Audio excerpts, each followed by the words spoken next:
Hola, buenos días. Muy buenos días a todos. Gracias por conectarse el día de hoy.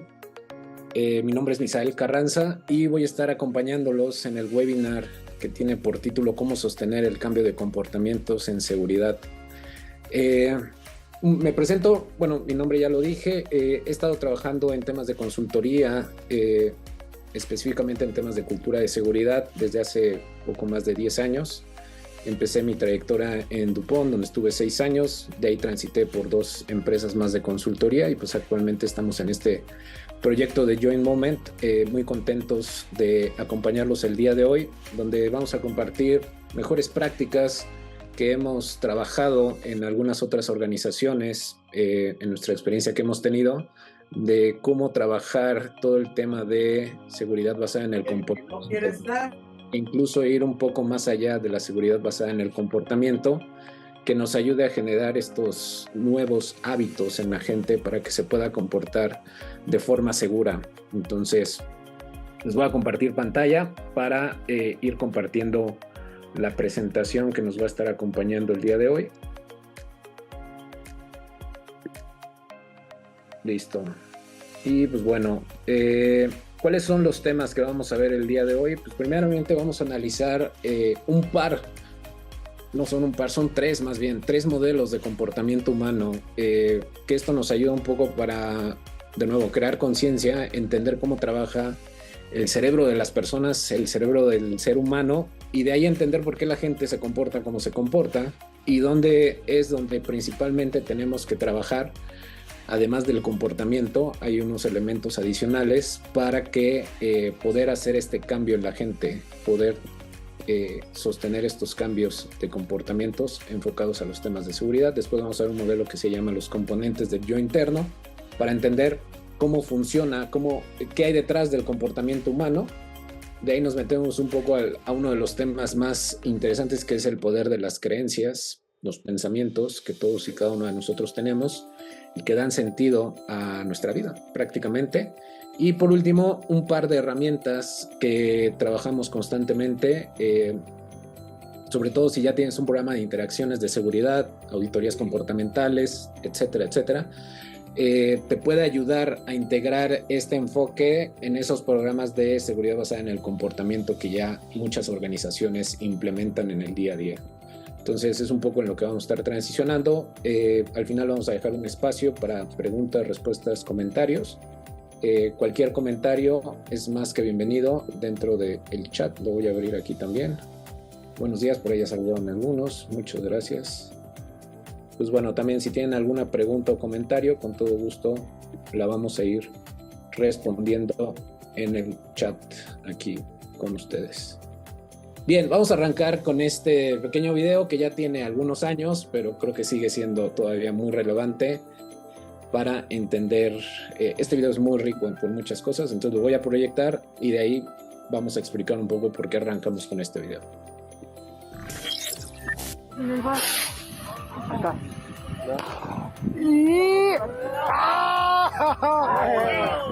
A través de redes sociales se volvió viral un video en el que un grupo de hombres lanzó un juego pirotécnico para prender un quemador de gas residual en Tabasco. En el video se puede apreciar el momento en que el grupo de hombres lanzó un chiflador para luego explotar en las alturas, logrando así que el quemador prendiera con éxito. De inmediato, el momento generó el festejo entre los trabajadores. Usuarios de redes sociales han viralizado el video y aplaudido el ingenio de los mexicanos.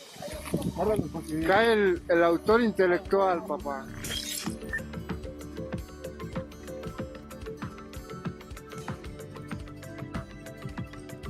Bien, el autor intelectual, hasta se hizo famoso ahí. ¿Qué fue lo que vimos? Obviamente checamos con consultores que tienen experiencia en la empresa en la industria de oil and gas. Cuando se te apaga uno de estos mecheros porque tienen un encendido automático, que es una chispa que se genera arriba, obviamente el procedimiento para encenderlo no es a través de juegos artificiales o de cohetes. Entonces, ¿qué fue lo que hicieron estas personas? Pues se saltaron el procedimiento adecuado. Lo que me decían es que el procedimiento correcto cuando no te funciona el encendedor automático es subirte, hay unas escaleras que todos los mecheros tienen, escaleras de emergencia, para cuando pasen estas situaciones, enciendes una antorcha, dejas la antorcha ahí encendida, te bajas y prendes el mechero. Es la forma más segura de hacerlo. Entonces, ¿qué fue lo que hicieron? Pues se ahorraron muchos pasos, obviamente, ¿no? Con los juegos pirotécnicos.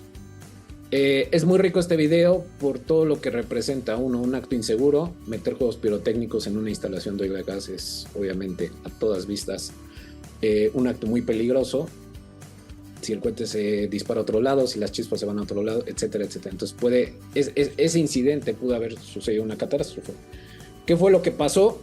Tuvieron éxito, es decir, lograron su objetivo, ¿no? Y esto es donde muchas veces nos juega en contra todo el tema de seguridad, porque una de las primeras premisas es ¿por qué la gente sigue actuando de forma insegura? Pues porque lo que hacen les ha funcionado, lo que les hacen les ha ayudado a sacar producción, a reducir, no sé, de cierta forma merma, reducir costos, etcétera. Entonces, algo que ellos no ven como, o puede que sí lo vean como inseguro, pero como tienen otra ganancia que es mucho más fuerte, pues obviamente la gente es por eso que se sigue arriesgando.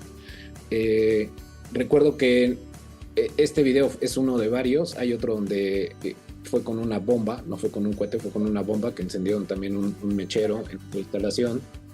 Recuerdo que alguna vez fuimos a alguna reunión en Pemex y una gerente de Pemex dijo: es que la gente tiene más miedo a perder su trabajo que a quedarse sin vida o que tiene que ir a un accidente. Entonces, si se dan cuenta, la gente piensa en el corto plazo inicialmente, y es normal.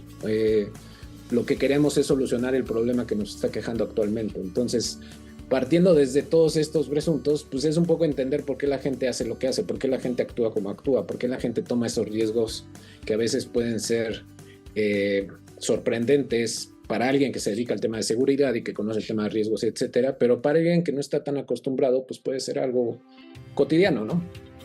Hay gente que maneja sin usar el cinturón de seguridad, etcétera, etcétera. Entonces esto lo vemos constantemente. Entonces, ¿por qué pasa esto? Pues bueno, principalmente entender por qué la gente actúa de forma insegura es uno de los primeros pasos, ¿no? Los incidentes son ocasionados el 96% por actos inseguros y el 4% por condiciones inseguras, porque al final una condición insegura se deriva de un acto inseguro. Entonces, la mayor parte de los incidentes estadísticamente surgen porque alguien hizo algo que no estaba adecuadamente. Y a esto le sumas que somos humanos, ¿no? Y que el error siempre va a estar presente invariablemente por ciertas condiciones. Entonces es cómo creamos sistemas, cómo creamos programas que nos ayuden a blindar todo esto dentro de nuestra organización. Y para esto vamos a checar el primero de 3 modelos de comportamiento humano, ¿no? Es cómo trabaja un poco la mente, el cerebro, que es donde nosotros nos enfocamos en todos estos procesos de seguridad para acompañar a las organizaciones a ver la seguridad desde un tema más diferente, desde otra perspectiva. Primero está dentro de lo que es el comportamiento humano, está lo que observamos, lo que se ve. Y lo primero es el comportamiento, y es lo que ya se viene trabajando en muchas organizaciones, ¿no? Las observaciones o la seguridad basada en el comportamiento, las observaciones de campo, las auditorías comportamentales, y eso está muy bien. El tema es que si tú llegas con alguien y le dices que no haga algo, y les ha pasado a todos, al poco rato regresas y ya lo volvió a hacer, o ya está el área como estaba, etcétera, etcétera. Entonces, y es donde nos empezamos a toparnos con pared de decir, ¿por qué si ya le dije 2, 3, 4, 5 veces la gente sigue haciendo lo mismo? ¿Por qué no cambian el comportamiento? ¿Por qué siguen sucediendo esos actos inseguros dentro de la organización? Otra cosa que también es muy observable en algunas personas, porque hay unas que reprimen mucho las emociones, pero la mayoría no, es cómo mostramos las emociones. Las emociones es otro componente muy importante que detona muchas veces el comportamiento humano. Hay mucha gente que no piensa y desde una emoción se comporta, ¿no? Cuando estás molesto, cuando estás enojado, cuando estás frustrado, cuando estás triste, cuando tienes mucha alegría, cuando estás en júbilo. Muchas veces podríamos pensar que la alegría o el júbilo es una emoción positiva, pero en exceso te hace cometer también muchos errores, ¿no? Cuando estás en una fiesta, por ejemplo, ¿no? Etcétera. Entonces, desde la emoción también podemos detonar muchos comportamientos. Entonces, también es un factor muy importante cómo trabajamos las emociones dentro de la organización. Ahorita estoy trabajando en un proyecto y uno de los temas muy recurrentes que está saliendo en estos tiempos es inteligencia emocional. Entonces, desde ahí, entender cómo yo puedo gestionar mis emociones, cómo las puedo entender, primero yo, y después cómo puedo observar y comprender las emociones de otras personas para gestionarlas de una forma adecuada. Entonces, se dan cuenta, no solo es el comportamiento, entra ya otro factor, que es la emoción. Y eso es lo que se observa. Hay otra parte que no se observa, que es el siguiente tema, ¿no? Primero es lo que hemos aprendido, ¿no? Es todo el bagaje de conocimientos, experiencias que yo tengo desde casa, desde trabajos anteriores, etcétera. Toda esta experiencia que yo ya tengo, pues es todo el aprendizaje que he ido acumulando por años. Algunos buenos hábitos, algunos malos hábitos, algunas cosas seguras, algunas cosas inseguras, pero todo esto lo hemos aprendido. Entonces, muchas veces la experiencia nos lleva a actuar de esta forma también, todo el conocimiento que yo ya tengo acumulado por años, desde que nací prácticamente. Este tema es muy importante, el entorno, y ahorita que veamos el modelo que manejamos de transformación de cultura, nos vamos a complementarlo. El entorno está comprobado científicamente que la gente se comporta como se comporta el entorno. Hay un estudio que se hizo después de la Segunda Guerra Mundial para entender por qué los nazis hicieron lo que hicieron, ¿no? Porque no todos los alemanes eran malos, ¿no? Pero hay mucha gente y hay casos de libros donde hay soldados nazis que ayudaban a los presos, porque no eran personas malas, simplemente el entorno donde se encontraban los llevó a actuar de esa forma como su líder se los pedía. Entonces, si tienes un líder de estas características y la gente lo sigue y la gente se comporta de esta forma, entonces llegas a un entorno, cultura, donde la gente lo hace. Entonces, si llegas a una cultura donde hacer actos inseguros es algo común, es algo que incluso se premia, como el video anterior, ¿no? Donde le aplauden, le celebran, saliste en las noticias, eres trending topic, y aparte te felicitan por el ingenio que tuviste cuando no pues, tuviste en cuenta los riesgos a los cuales te tomaste. Entonces el entorno juega un papel muy importante dentro del comportamiento de las personas. Nos vamos a comportar, y esto que dicen, ¿no? Tú eres tus 5 mejores amigos, ¿no? Entonces si te juntas con 5 amigos que hacen deporte, pues tú vas a terminar haciendo deporte. Si te juntas con 5 compañeros de trabajo que hacen actos inseguros, pues esta persona va a terminar haciendo actos inseguros. Porque también como seres humanos tenemos esta necesidad de pertenecer, que es otro de los aspectos que también nos juega en contra. Entonces yo, con tal de pertenecer, de conservar mi trabajo, de no tener problemas, de ser parte del grupo, del equipo, pues voy a hacer lo que ellos me dicen que haga. Entonces es también muy importante. Por eso es importante reforzar las culturas donde la mayoría de la gente se comporte de forma segura, y así si llega alguien externo, pues podamos absorber a esta persona con una cultura de seguridad muy, muy bien reforzada. Y estos dos van a formar lo que son nuestras creencias, pensamientos, es todo esto que traemos arraigado desde niño, y es lo que le da sentido a mi vida. Las creencias son estos pensamientos que tengo de mí mismo, de las otras personas y de lo que me pasa en la vida, ¿no? Y es lo que confiere sentido a las vidas de cada uno de nosotros. Entonces, está lleno de prejuicios, está lleno de juicios, etc. Entonces, todo esto nos va a todo este cúmulo de cosas que no se observan, porque todo lo traemos dentro de la mente, y difícilmente incluso hay pensamientos o creencias que hasta las traemos en el subconsciente, imagínense, ¿no? Entonces todavía hay temas que ni siquiera soy consciente de ellos, pero ¿qué hago? Porque algo dentro de mí me motiva a hacerlo, ¿no? Entonces esos son los pensamientos o creencias subconscientes, que están en algún lado de nuestro cerebro, que aprendimos en algún momento, pero que está ahí guardadita, y que esa creencia que no la hago consciente o que no la veo conscientemente, me lleva a actuar o comportarme de cierta forma y estar en un ciclo constante donde estoy repitiendo lo mismo. Entonces de ahí la importancia de empezar a trabajar bajo estos rubros, ¿no? Finalmente, dentro de nuestro cerebro todos tenemos el sistema de activación reticular, el SAR, que es un mecanismo que regula todos los estímulos que nosotros recibimos día a día a través de los 5 sentidos que tenemos, de lo que vemos, de lo que olemos, de lo que gustamos, de lo que tocamos y de lo que oímos. Entonces, si no tuviéramos este filtro en el cerebro, pues prácticamente el cerebro explotaría por toda la cantidad de estímulos que recibimos en el día a día. Ustedes están muy enfocados ahorita poniéndome atención, escuchando esta conferencia, pero no se han dado cuenta del entorno, la luz, etcétera. Entonces, así es como sirve el SAR, ¿no? Entonces, el SAR nos ayuda a filtrar información que es relevante para nosotros o que es importante. Algo que es nuevo o algo que es importante para mí, el SAR se va a activar y va a decir, esto es nuevo, no lo había visto antes. Esto no lo había escuchado antes, ¿no? Habemos personas que somos muy auditivas. Entonces, cuando hay un ruido que no es común, y quienes estamos en seguridad nos detenemos y decimos, ¿qué es eso? ¿Qué es eso que se oye? Puede haber algún problema, algo que vemos, etcétera, ¿no? Entonces el SAR te va a ayudar a enfocar. Entonces, una persona que tiene encendido su SAR de seguridad, lugar al que llegue, lugar al que vaya, va a estar identificando riesgos. Va a estar viendo qué pasaría si, va a estar viendo dónde están las salidas de emergencia, va a estar viendo, etcétera. Entonces, es gente que ya tiene el chip de seguridad, le llamamos, ¿no? Pero es el SAR. Entonces el SAR es ese chip que activamos reforzando las creencias cuando un agente adopta la seguridad como un valor. Los valores son nuestras creencias jerarquizadas. Es a lo que nosotros, como su nombre lo dice, le damos más valor, pues se llaman valores.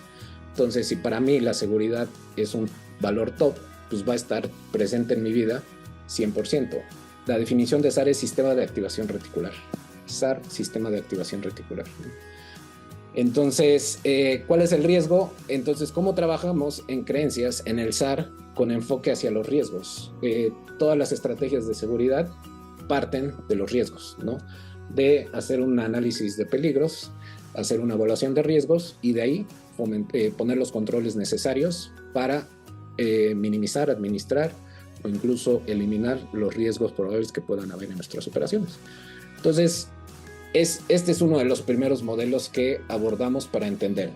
Ahora, vamos a darle un doble clic a creencias, que son el meollo del asunto de la conferencia del día de hoy y de cómo nosotros podemos sostener el comportamiento en el tiempo. El primer modelo viene de un autor que se llama Rafael Echeverría. Los dos modelos que vamos a ver tienen que ver con procesos de lo que llamamos coaching ontológico. El coaching ontológico es entender cuál es el lenguaje que tengo yo como persona, qué es lo que yo estoy usando y de ahí entender cómo pienso yo y cuál es este observador que yo estoy siendo, ¿no? Entonces, este modelo, osar, se llama, aparte es una palabra muy bonita, ¿no? La osadía, pues es alguien que se atreve, que toma, ¿no? Etcétera. Es alguien que se atreve a ser alguien diferente. Pero osar viene de un acrónimo de observador, sistema, acción y resultado. Entonces, lo que nos dice este autor, Rafael Echeverría, es que todos en la vida buscamos siempre un resultado. Y en el caso de seguridad, ¿cuál es el resultado que siempre buscamos? 0 incidentes. Que ninguna de las personas se lesione, se lastime, que no haya incidentes o que no tengamos en nuestros procesos un evento, una incidencia de mayor rasgo, ¿no?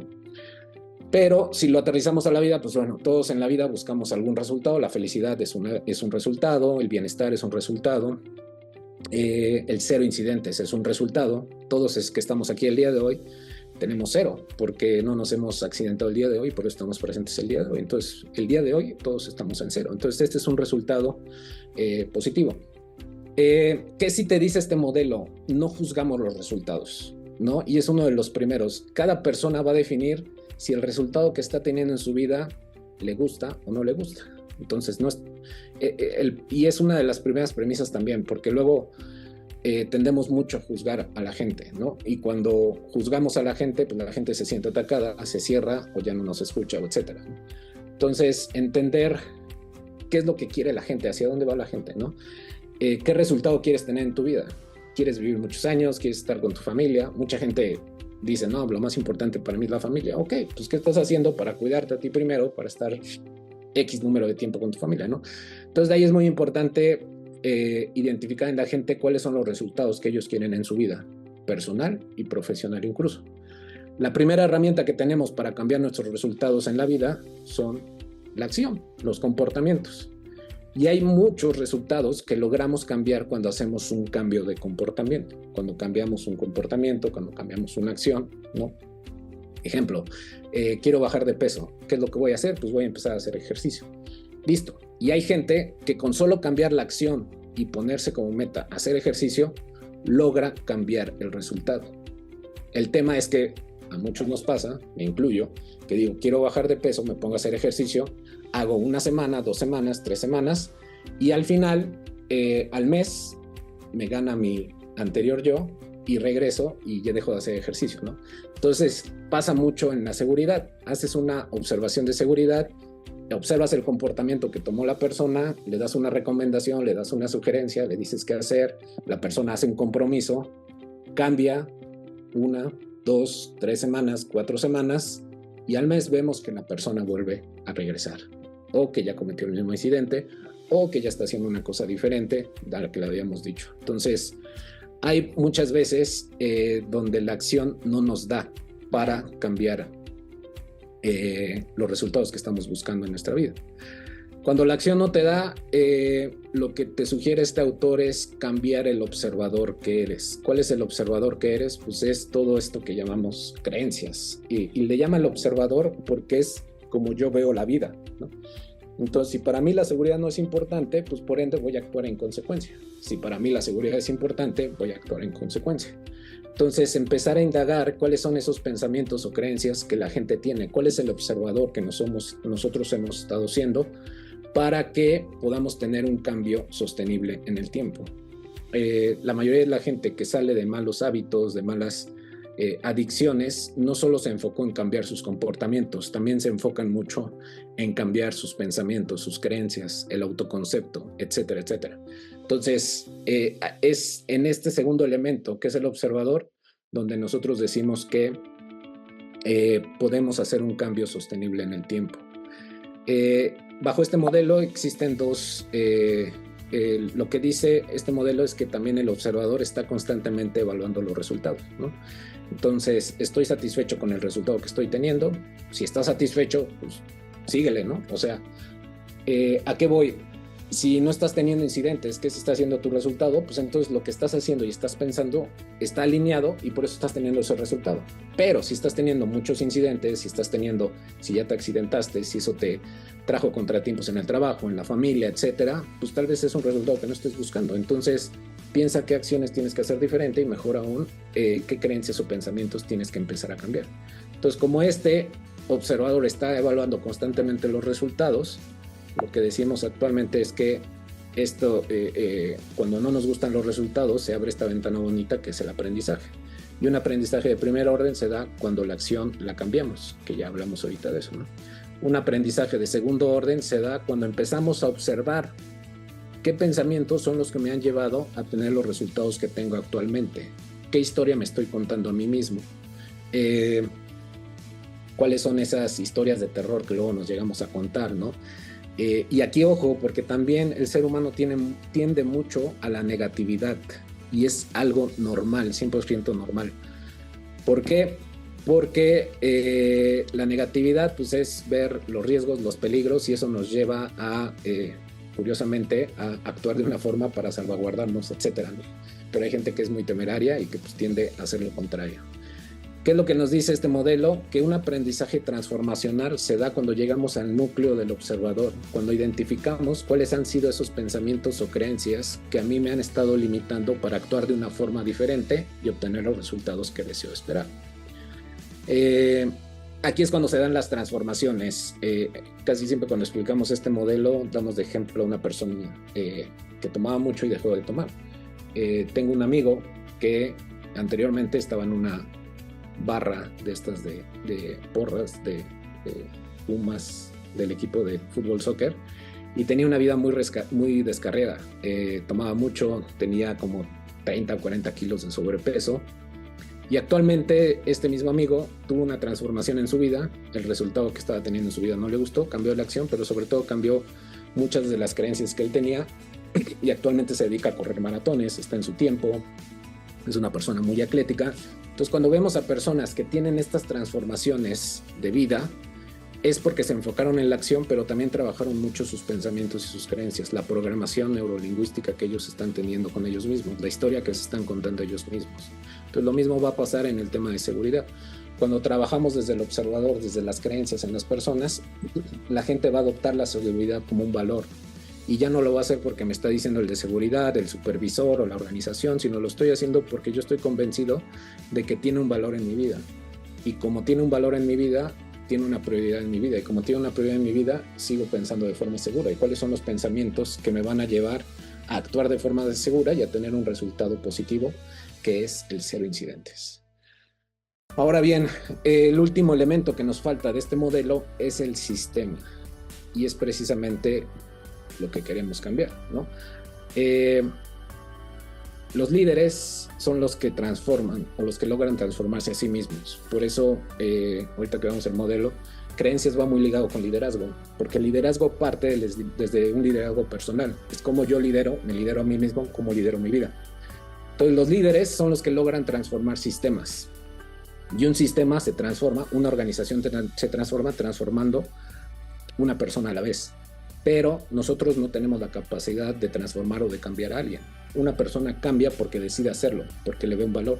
Lo único que podemos hacer es explicarle, influirlo, capacitarlo, darle el camino, darle las guías, pero al final la persona es la que tiene que tomar esa decisión.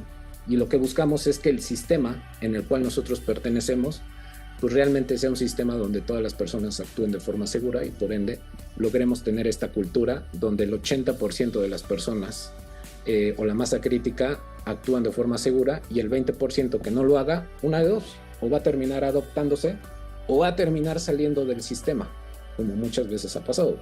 Me acuerdo mucho cuando trabajaba en DuPont, había personas que decían, a mí no me gusta esto de la seguridad, no va conmigo, etcétera, y como era muy robusto el tema de cultura, pues muchos terminaban saliendo por otras cosas tal vez, pero uno de los principales era porque no encajaban con ese tema de seguridad.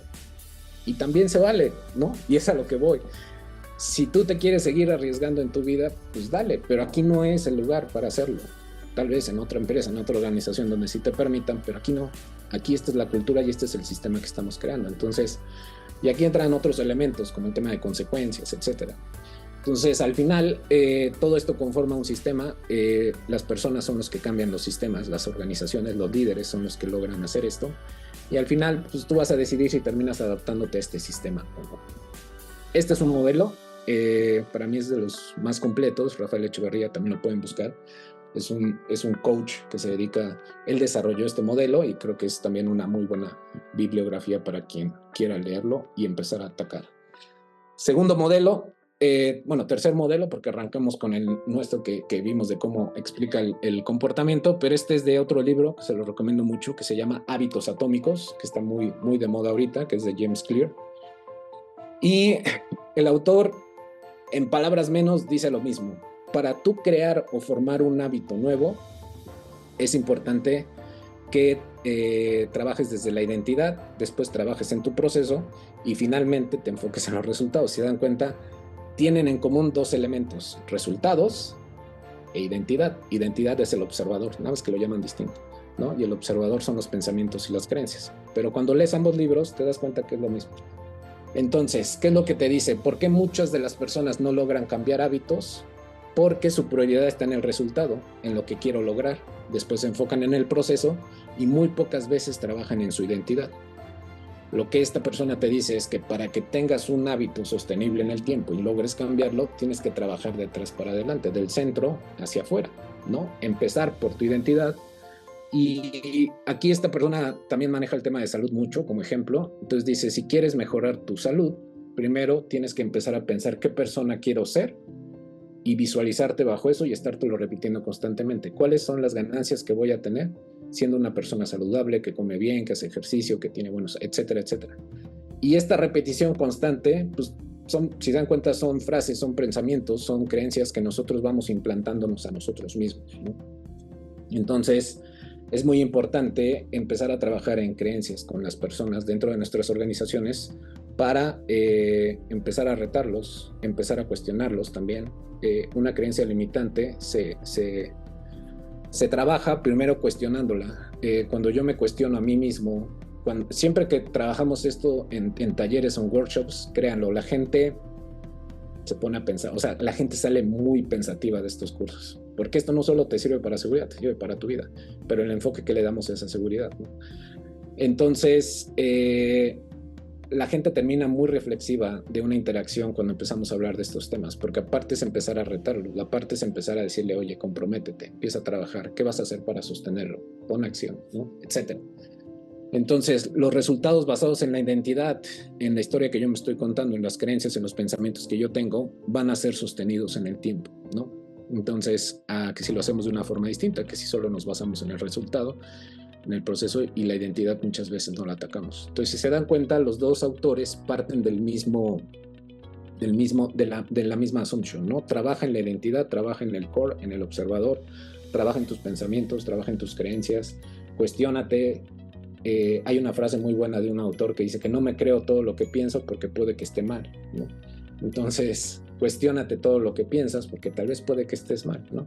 Puede que estés bien, ¿no? Aquí entra mucho la parte subjetiva. Bien, la última parte, y lo tiene que ver con un concepto que me gusta mucho que se llama accountability, ¿no? Cuando trabajas mucho en tus pensamientos, en tus creencias, sucede algo muy, muy importante, que te haces responsable, ¿no? Te haces accountable.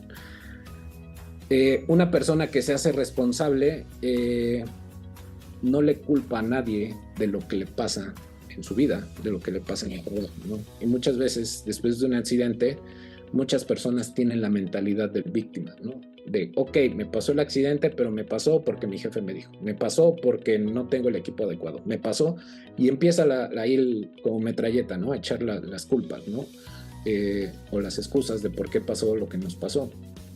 Entonces, esta es una mentalidad de víctima. Pocas veces hay personas que asumen la responsabilidad, ¿no? Que dicen, pues me pasó porque no puse atención, me pasó porque no hice mi cambio de equipo de protección personal, me pasó porque no he levantado un acta, una notificación de esta condición insegura.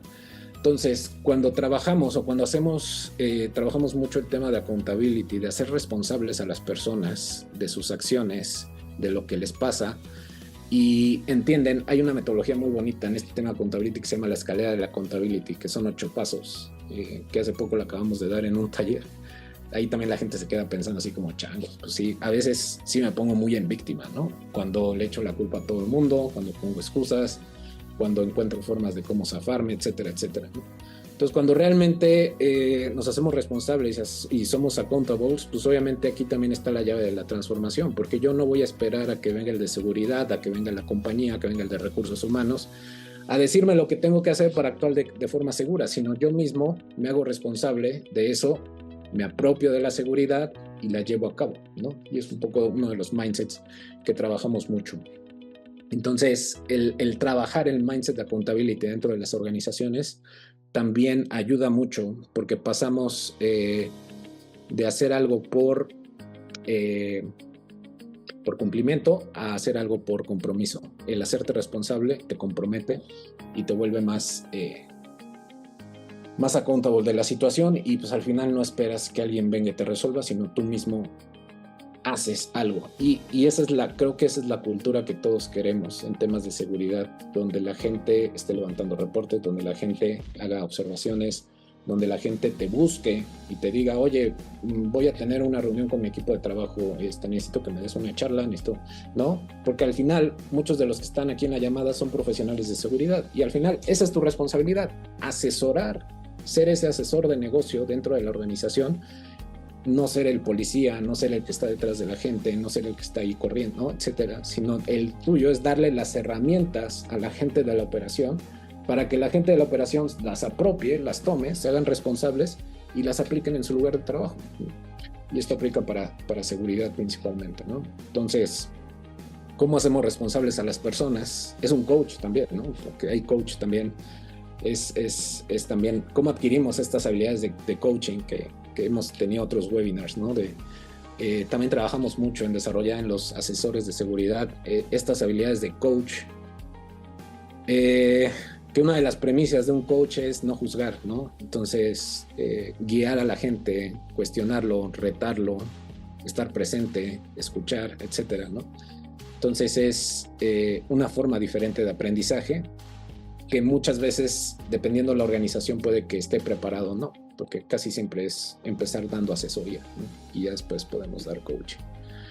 Bien, Pues todo esto que platicamos de comportamiento, nosotros lo englobamos en un modelo que le llamamos el modelo de evolución simbiótica. La simbiosis la tomamos de un concepto en biología. Simbiosis se define cuando dos entes o dos elementos conviven entre sí y ambos se benefician mutuamente.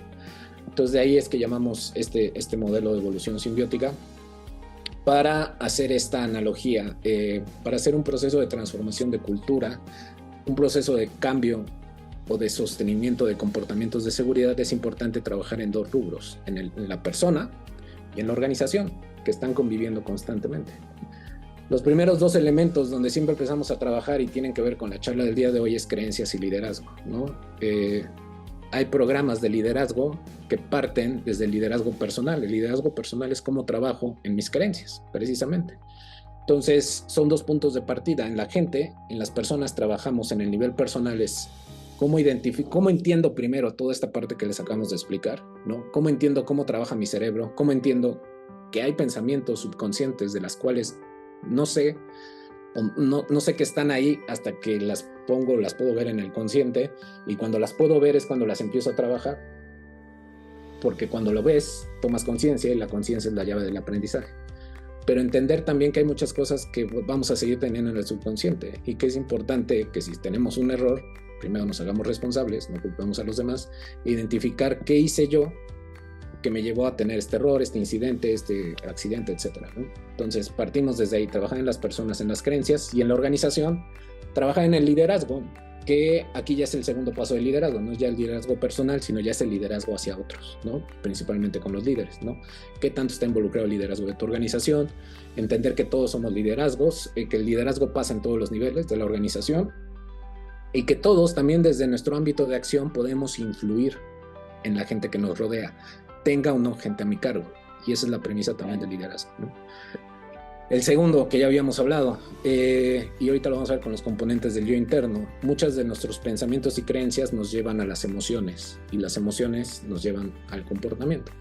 Entonces también cómo trabajamos la emoción, cómo trabajamos la inteligencia emocional, cómo gestionamos las emociones en el nivel personal, cómo trabajo yo en eso, ¿no? para identificarlo, cómo levanto la mano si no me siento bien, si tengo alguna emoción. Y ahorita con la NOM 035 en México, que es todo este tema de factores psicosociales, pues va a ir tomando más relevancia, ¿no? Y es un tema que ya no se puede dejar a un lado.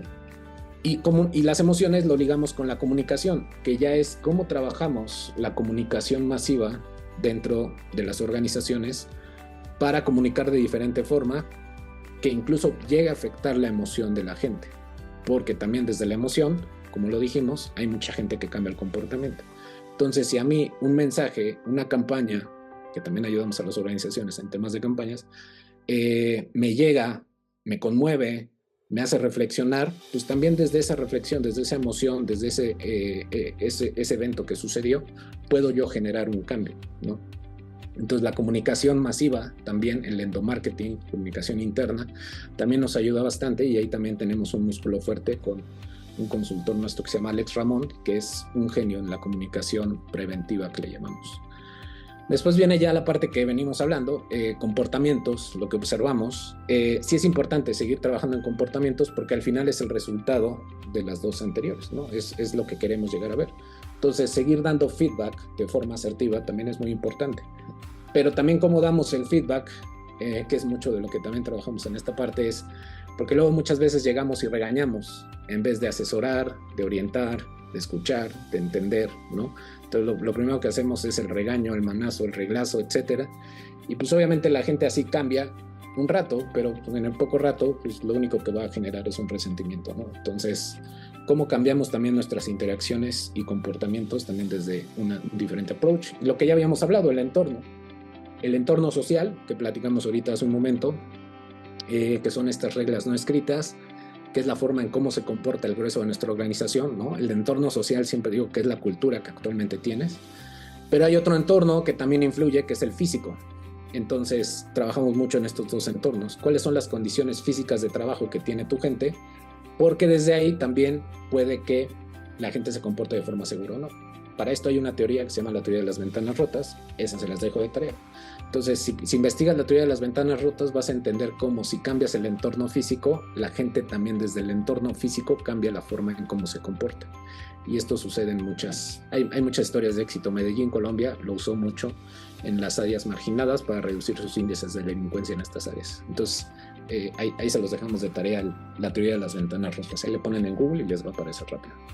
Y finalmente, el último elemento, que es el tema de capacidades, cómo desarrollamos, cómo capacitamos a nuestra gente, y sistemas, que muchas organizaciones es lo que ya tienen implementado. El problema es que el sistema muchas veces dicen no funciona porque la gente no lo usa. Pues tal vez hay que trabajar en algo de esto para que la gente use los sistemas, ¿no? Entonces, sistemas es algo donde también podemos apoyar. Tema de capacidades, en algunas organizaciones ha sucedido mucho de que buscan muchas veces tercerizar los entrenamientos porque no les da el tiempo de capacitar a toda su gente. Entonces también es otra de las soluciones que nosotros proveemos con organizaciones que nos trabajan, ¿no? Desde temas técnicos hasta temas de cultura, podemos seguir trabajando en esto. Y al final, ¿qué es lo que buscamos? Minimizar los riesgos, reducir, administrar, gestionar adecuadamente los riesgos para que estén en el nivel aceptable de acuerdo a nuestros controles y a nuestros análisis que hagamos de riesgos, y al final esto nos va a traer una mejora en nuestros KPIs, ¿no? Que siempre es buscar el cero incidentes en todo lo que nosotros hagamos en el día a día, y al final todo esto va a generar tu cultura organizacional. Bien, siguiendo un poco, ahora vamos a ver los componentes del yo interno, que es cómo ya se entrelazan estos elementos que vimos anteriormente, ¿no? Entonces, primero dijimos que todo o casi todos los comportamientos parten de un pensamiento, de una creencia, parten del observador que somos, parten de la identidad que yo tengo como persona, ¿no? Que es todo esto que tenemos dentro de nuestras cabecitas, que algunas son de forma consciente y otras son de forma subconsciente. Muchas veces la mayor parte de los actos inseguros que llegan a pasar tal vez es por temas subconscientes que la gente no ha visto o que no es capaz de observar. Por eso es importante indagar en esos procesos de coaching con la gente, ¿no? De ahí viene un pensamiento, va a generar una emoción o un sentimiento. Y ahorita está muy en boga con la película de Intensamente 2. Si tienen la oportunidad, vayan a verla. Muy recomendada, porque mucho de lo que estamos hablando ahorita, de hecho, en la segunda parte, yo no la he visto, pero me la platicó una compañera, la tengo ahí en mi lista, pero me dijo que habla del pensamiento, de la identidad, de las creencias, de quién soy yo, desde un plano interno, personal, ¿no? Entonces todo esto aplica también para temas de seguridad. Entonces, si tienen oportunidad, vaya a verla, y ahí es cómo el pensamiento va a generar tu sentimiento, ¿no? Un pensamiento de no soy suficiente te va a generar un sentimiento de angustia, ¿no? Y desde ese sentimiento es como te vas a comportar, vas a tomar una decisión y al final vas a tener una acción o un comportamiento. En el video de inicio que tuvimos, ¿cuál fue el pensamiento que tenían estas personas? Pues bueno, tenemos que resolver un problema porque no podemos parar la producción, subirnos, poner la antorcha, que es como el procedimiento, pues nos va a tomar más tiempo, nos va a quitar tiempo. Puede que hayan dicho, no, pues hasta es un riesgo por la altura, si no lo hacemos de la forma adecuada. Entonces, ¿qué es lo más rápido? Pues no sé, se me ocurre una idea.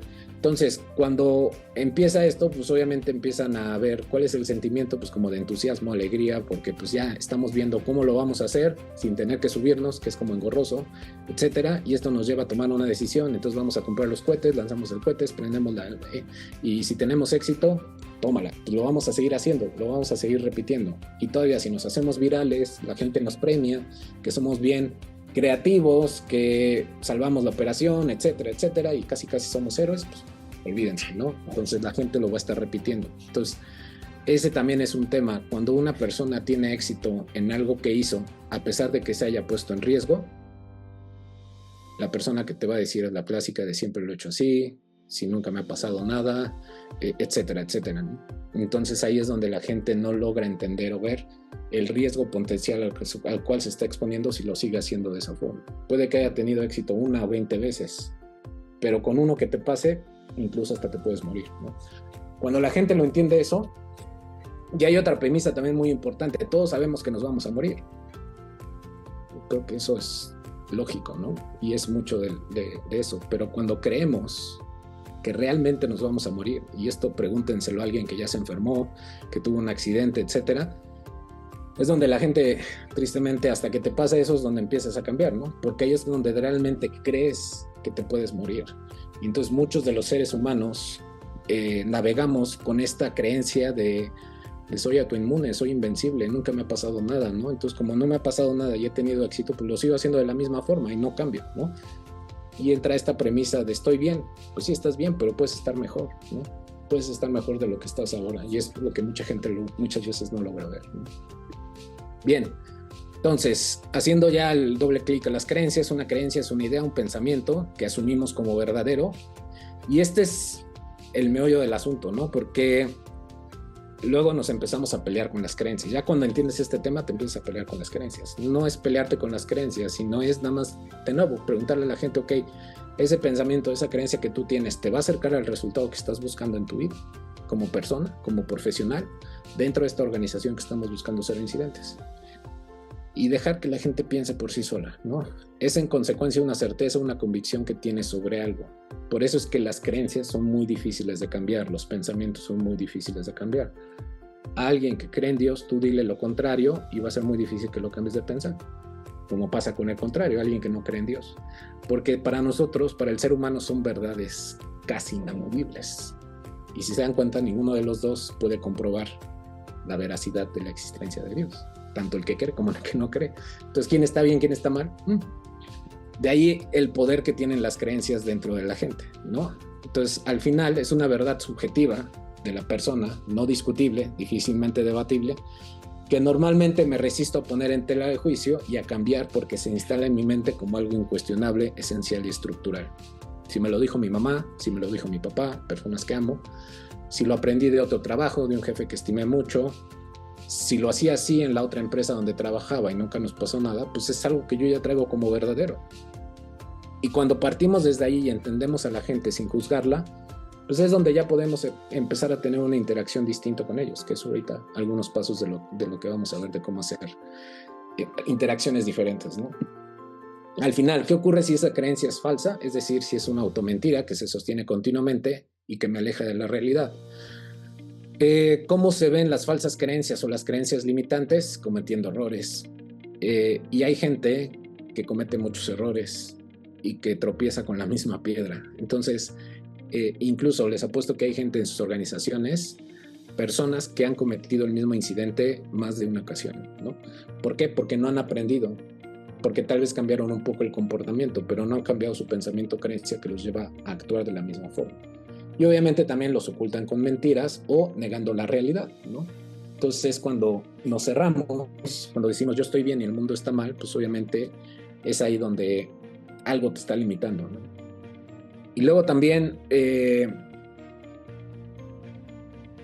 y esto también va un poco para los que trabajamos en los temas de seguridad, ¿no? Porque al final pensamos que es quién está bien y quién está mal, ¿no? Y siempre decimos que nosotros tenemos la razón, por eso, ¿no? Y al final puede que sí, pero si llegas con ese argumento con una persona, realmente se va a sentir atacada.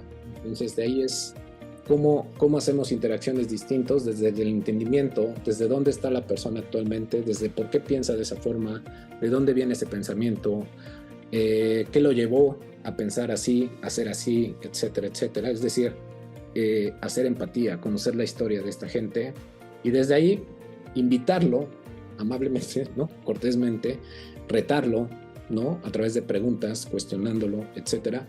Y es donde la gente ya de entrada se abre de forma distinta contigo porque no llegas con un ataque, con un regaño, ¿no? con una llamada de atención, sino ya llegas en un modo más conciliatorio, con una interacción, con una charla, con una sugerencia, con una pregunta, con un cuestionamiento.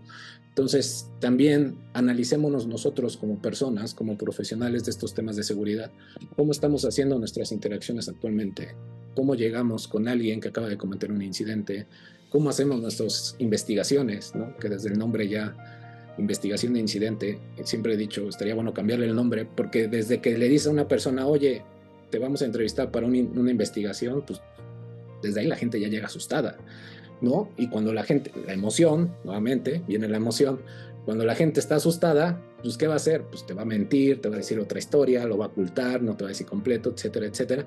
Porque efectivamente, de nuevo, la gente tiene más miedo a perder su trabajo que a cometer un acto inseguro, ¿no? Entonces, veamos cómo estamos haciendo las cosas, analicémonos a nosotros mismos y exploremos qué otras ventanas tenemos para hacerlo de forma distinta que no genere ese miedo en la gente, porque luego sí nos juega en contra. Vamos a ver este pequeño video que es de la Asociación Chilena de Seguridad, la ACH. Muy buenos, tienen muy buenos materiales. Si los buscan ahí, la ACH, Asociación Chilena de Seguridad, van a encontrar muy buen material de seguridad para sus juntas, interacciones que tengan. Entonces vamos a ver este. Yo era analista químico y hago análisis de metales. Estaba haciendo los análisis como los hacía absolutamente todos los días. Estaba laminando plomo. Y en la vuelta que me di me agarraron los rodillos de la máquina al brazo y no me pude soltar. Mira, las circunstancias de mi accidente fueron, yo creo que el exceso de confianza de algo que yo hacía siempre. No sé si miedo sería la palabra, pero sí con mucha precaución. El siempre pensar que te puede pasar. A mí me pasó por confiada. Mira cómo estoy. Mira cómo me cambió la vida. No permitas que un accidente cambie tu vida.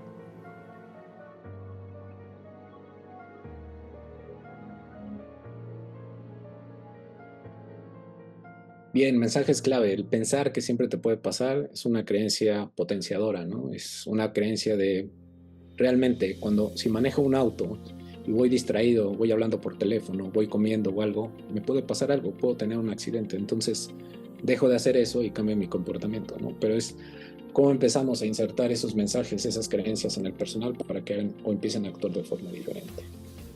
Bien, pregunta de reflexión. ¿Cuáles son esas creencias limitantes en seguridad que existen en tu organización? Irlas tal vez enumerando, ir haciendo un recuento. ¿Y por qué es importante primero trabajar en las limitantes? Porque pues ahí es donde está la llave, ¿no? Y las que ya tengan potenciadoras, pues seguirlas fomentando, pero siempre es importante identificar qué está limitando a la gente y desde ahí empezar a invitarlos a reflexionar, entender por qué piensan de esa forma y empezar a cuestionar la veracidad de esas creencias que han estado teniendo, ¿no? Y es la primera herramienta y es una de las herramientas que vamos a compartir hoy en estos últimos minutos. Una creencia limitante se anula cuestionando su verdad. ¿Y cómo se cuestiona su verdad? Pues reenfocando nuestras interacciones. Estas 6 preguntas dice que aíslan lo negativo de nuestros pensamientos. Primero piensa en una creencia en seguridad y luego cuando estés hablando con la persona, pregúntale, ¿es verdad esa creencia? Si te responde que sí, porque siempre lo he hecho así, y la respuesta, o si la respuesta es no, pasa a la tercera pregunta, pero si te responde sí, pasa a la siguiente. Y esta es muy fuerte, ¿no? Puedes saber con certeza absoluta de que es verdad. Ya cuando usas las palabras certeza absoluta, ¿no? Pues es donde la gente dice, pues nadie tiene la verdad absoluta, ¿no? Entonces puede que te diga, pues no, tal vez no, ¿no? Tal vez sí, es algo que puede empezar a transformar. Pero se dan cuenta cómo lo que estás haciendo es preguntar, no decirle qué tiene que hacer, no decirle cómo hacerlo, no decirle qué tiene que hacer, ¿no? Etcétera, etcétera. Entonces, solamente escuchando y preguntando, las habilidades de un coach, es donde podemos empezar a reenfocar nuestras interacciones y por ende empezar a trabajar las creencias de las personas. ¿Cómo reaccionas cuando crees en esa creencia? ¿Qué haces? ¿Cómo actúas? De nuevo, salte del piloto automático y ponte a pensar cómo actúas, cómo es tu actuar cuando estás en esa creencia, ¿no? ¿Quién sería sin esa creencia? ¿No? Pues sería una persona más segura, más preventiva, estaría más tiempo con la familia, etcétera, ¿no? ¿Cómo sería un día en tu vida si vivieras libre de esa creencia? Y al final llevamos a la acción. En consecuencia, ¿qué decides trabajar para liberarte de eso, ¿no? Entonces es cómo podemos empezar a trabajar haciendo un acercamiento diferente con la gente, enfocando estas habilidades de coaching dentro de nuestros profesionales o de la gente que nos ayude a hacer las interacciones en seguridad para tener interacciones más cercanas, más positivas, etcétera, ¿no? Y que generen estos cambios dentro de la gente. Y la otra herramienta son 3 creencias que casi en todas las organizaciones donde trabajamos, les decimos o sugerimos que las empiecen a trabajar. En algunos lados les llaman absolutos, en otros lados les llaman máximas, como le llamen, ¿no? A estos enunciados que tienes de tu organización dentro de seguridad. La primera es, nosotros le llamamos creencias, ¿no? Pero la primera es la más padre, porque en todas las organizaciones a las que vamos siempre dicen que la seguridad es responsabilidad de todos. Y regresando al tema de accountability, cuando algo es de todos, es de nadie, ¿no? Entonces, cuando instalo en mi mente que la seguridad es de todos, consciente o subconscientemente voy a decir, pues ahí está el de seguridad, ¿no?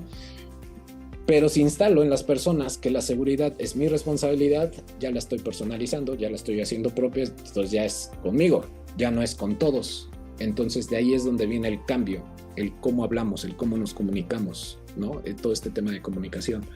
Entonces, cuando parafraseamos estas creencias absolutos, máximas, o como los llamen en su organización, se empieza a instalar en el consciente o en el subconsciente de la gente. Entonces, esto empieza a crear esta accountability, esta responsabilidad en las personas. Como ya es mío, cuando ya es mío, pues ya ni para dónde hacerme, ¿no? Tengo que hacer algo yo. Entonces, si veo algo, pues lo reporto, etcétera. Entonces, la gente empieza a cambiar desde ahí el famoso chip, ¿no? Y las otras dos tienen que ver con un tema preventivo, ¿no? Son proactivas. La primera es proactiva, todos los incidentes pueden prevenirse. Entonces, si yo pienso que todos los incidentes pueden prevenirse, voy a actuar en consecuencia. Voy a seguir los procedimientos, etcétera, etcétera, porque sé que todo se puede prevenir, ¿no? Y esto, de nuevo, te va a servir para el trabajo y para tu vida como tal, ¿no? Y esta creencia siempre la llevamos a la familia, los que somos papás, lo vemos con nuestros hijos, ¿no? En la casa, en la familia, todo se puede prevenir, pero en el trabajo, no, pues es que ahí sí puede llegar a pasar, ¿no? Pues a ver, en la casa, en la calle, también hay muchos riesgos que se pueden cristalizar, pero ¿qué es lo que siempre decimos? Cuídate, pon atención, ¿no? O sea, con las cosas que nos importan sí tenemos ese mindset preventivo, pero en el trabajo muchas veces lo relajamos o no lo tenemos, entonces, ¿cómo lo mantenemos 24/7? Y la otra ya es reactiva. Lo único bueno que puede pasar de un incidente es el aprendizaje, ¿no? Entonces todos los incidentes deben de reportarse inmediatamente. Entonces, si ya te pasó, si no se pudo prevenir por algo que no vimos, algún riesgo que no analizamos correctamente, etcétera, y pasó, repórtalo, ¿no? Pero repórtalo, y aquí entra otro tema de conversación muy padre, ¿no? Porque la gente piensa que un incidente es un error, y puede que sí, pero ¿cómo vemos el error dentro de nuestra organización? Porque luego, si el error se castiga, si el error se regaña y no se ve como algo que vamos a aprender para que no le vuelva a pasar a otro compañero, y cómo acompañamos a esa persona que se equivocó, que se incidentó, etcétera, etcétera, va a marcar mucho la pauta y la diferencia de cómo la gente va a comportarse, ¿no? Porque luego muchas veces ya me van a regañar, ya van a levantar un acto, o sea, lo primero que pensamos es en la consecuencia y no pensamos en si la persona está bien, si no tuvo ninguna afectación, ¿no? Que tal vez es un tema de proceso, Entonces, por eso se ocultan muchas veces y la gente no lo reporta, ¿no? Entonces, ver cómo lo estamos comunicando para que la gente pueda reportarlo de una forma diferente, ¿no? Y de ahí obtener aprendizajes, ¿no? Que ese es el punto, para que no me pase lo que a mí me pasó, que no le pase a otra persona. Y pues bueno, con esto vamos cerrando ya nuestro webinar. Esta frase me encanta: vale más una verdad descubierta que 1000 verdades dichas. Entonces, vale más algo que descubra una persona por sí sola y que cambie por sí sola, a que tú llegues y le digas muchas cosas, ¿no? Entonces, de ahí es donde viene este approach diferente. También en la forma en cómo damos los cursos, ¿no? Aquí también es, en temas de seguridad, tratemos de facilitar más y no de dar más instrucciones. Es decir, no solo hablar el instructor, sino más bien facilitar, hacer preguntas, hacer reflexiones, cuestionar cómo lo puedes aplicar, etcétera, ¿no? Entonces, de ahí es muy importante entender esto.